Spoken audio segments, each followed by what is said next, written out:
ल फ्रेन्ड्स, चारधामको नजारा हाम्रो फर्स्टमा उता शिवजी माथि हुनुहुन्छ, सेकेन्डमा चारधामको विभिन्न तीर्थस्थलहरू हो।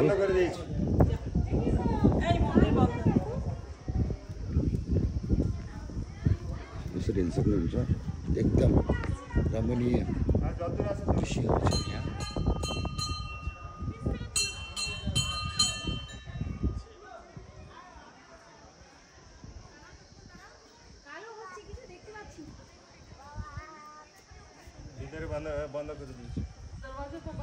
हाम्रो पूजाआजाको लागि हाफ एन आवर पछि खोल्छ भनेर हामी चाहिँ यहाँ यसरी चारधामको यस्तो दृश्यहरूलाई कैद गरिरहेको अवस्था।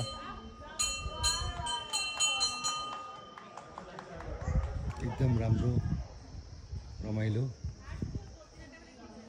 दृश्यहरू छन् यहाँ।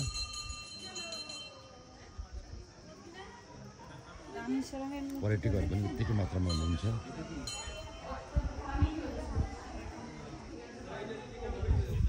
हेर्नुहोस् है,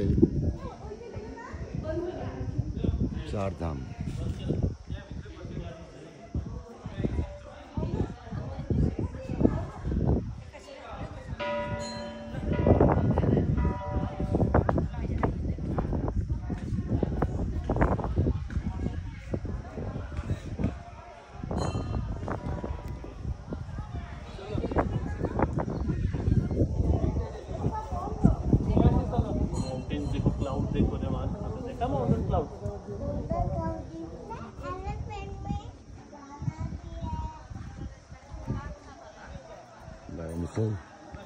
कति रमाइलो छ है यो ठाउँ।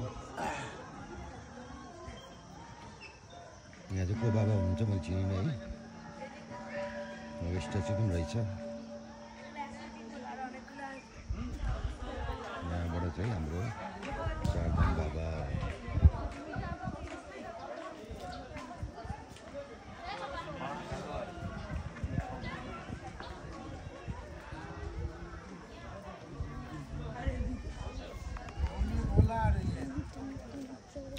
जोजो पनि यहाँ घुम्दै हुनुहुन्छ, भाउजू घुम्दै हुनुहुन्छ। जोजो के भयो, हुँदैछ?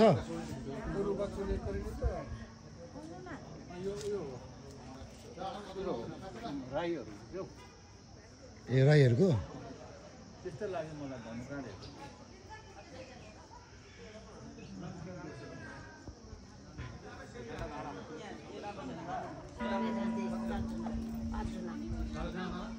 अन्त कस्तो रमाइलो भइरहेको छ जोजो? रमाइलो लागिरहेको छ? एकदम रमाइलो लागिरहेको छ हो। भाउजूलाई कस्तो लाग्यो? आनन्द लागिरहेको छ। फ्रेस हुनुभयो? सन्चो हुनुभयो? एउटा डायलग भन्नु भन्नु न। भन्नुहोस् न। कबीरको दुआ भनिदिन्छु ल। ल।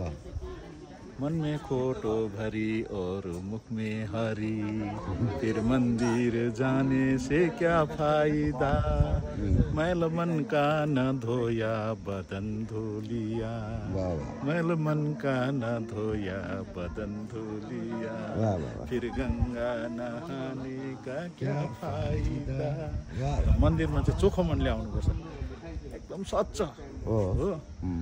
र त्यो कारणले गर्दाखेरिमा आज शङ्कर भगवानको दर्शन भयो हो, खुसी लाग्यो। भाइ काठमाडौँबाट आएर त्यो पहिला आउँ आउँ आउँ भन्दै थियो है, आज चाहिँ हाम्रो पुरा भयो, भेटियो जुडियो हो, र खुसी लागेको छ। एकदमै आनन्द पनि लागिरहेको छ। हजुर ल, हस् हस्, हुन्छ। भाउजूले के भन्नु छ? हेर्नुहोस् है, अब हाम्रो दर्शन गर्ने करिब समय आउँदैछ। हाफ एन आवर भन्थ्यो, 15 मिनट त भइसकेको छ। सो 15 मिनट हाम्रो गइसक्यो। अब 15 मिनटको बादमा यो माथि दैलो खोल्छ भगवानको यतापट्टिको। त्यसपछि हामी पूजाआजामा लाग्नेछौँ। ल त अहिलेलाई यति नै, बाई।